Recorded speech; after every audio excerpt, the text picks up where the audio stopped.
Hello, I'm going to show you what happened when I did 500 solves a day for a whole month for the 3x3 Rubik's Cube. I did 500 3x3 solves a day for a month from August 8th to September 8th. Well, there you go. There's the results. I could just end the video here. I already showed you what happened. Here it is. But I'll explain it a little bit more. So as you can see, it looks like the average was, the lowest average was 7.90. The highest one was probably this one, which was 8.56. So it ranged from 7.9 to 8.5 the entire month. And that's it. That's all that happened. There wasn't really any trend. It just kind of went back and forth in that range, and it never actually decreased. Like, yes, for the first 5, it was steadily decreasing, but then it jumped up to 8.2. It was bad, and then it went, oh, wow, a couple of 7s, then a bunch more 8s, 7, 8, 7, 8. And then after this day, apparently, I never got below 8 again. It was just 8 for the rest of it. So now, to help you understand how good that is for me, relatively speaking, compared to how I normally do, well, I mean, this is how I was for a whole month, so you would think this would be representative of what I normally average. But I'm going to show you what I was averaging a couple months earlier. Oh, by the way, if you want to see the stats, here they are. I mean, this is not going to tell you very much, but just the current stats for the end of the month, and then my PBs, my overall PBs. Well, these are the PBs for this year's session, but they're all overall PBs, interestingly, except maybe mean of 3. I'm not sure. But fun fact about this month, even though I did 500 solves a day, I did not break a single PB except for PB single of 3.16.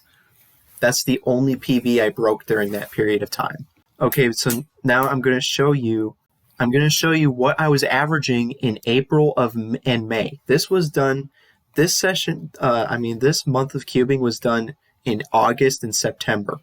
Now, what was I averaging in April and May of the same year? Okay, first of all, this chunk right here is the 500 solves a day for a month. This is what I was averaging in April and May. As you can see, it's significantly lower. So let's first draw a box and see kind of what this looks like. Well, I already showed you. It's going to be like, I wish this was showing what. Why does it just say 8? It should have more specificity. But anyways, I mean, it's like 8.2, 8.3, 809. Oh, wow, 7.9, 8.0. Like, it's just around 8, like 8. It goes down to 7.9, the lowest, and the highest is 8.5, and it just stays in between those two. Let's go back. Let's see what I was averaging for this part. What was I averaging here? It got all the way down to around 7.8, 7.79, 7.8, 7.9.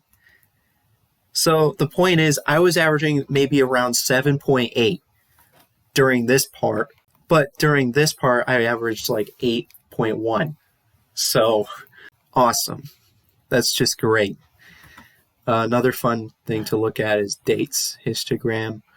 Unfortunately, I forgot to delete these other 2 sessions, but whatever. Here's April and May. I did a ton of solves in April and May, and that's when I was having my best averages. And then I went and did 500 solves a day nonstop for a month, and that's those 2 months right there. And here are the days. Here's the 500 solves a day for a month I was talking about. I guess it's not that insane considering what I was doing in April and May, because during these months, I basically was doing 500 solves a day, just not every single day. And a few times I was doing more than that. So I actually ended up with more solves in May than I did in this month of August. So, but anyways, yeah, here's the 500 solves a day. And funnily, one random day I decided to do 1,000 solves, and then I never did it again for the rest of the month. Somehow I managed to do more solves in this month. But yeah, this is the thing. That was funny. I guess that's it. that's the whole video.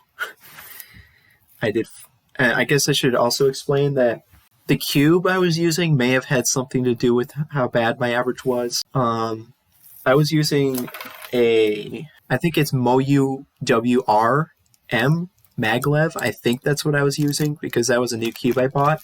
And that was actually working out pretty well for like the first couple of weeks, but then, or maybe the first week and a half or something. And then my cube started to decline in turn quality, I guess. It just started getting worse.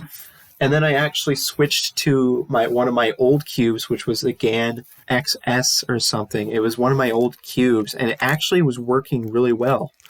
My old GAN cube was really, really good for like the last maybe 1 or 2 weeks of that month. So I went like day after day after day of using an actually good cube, and I still didn't get my times back down to what they used to be. Okay, I think that's it. So yeah, nice slow effort video there. Bye.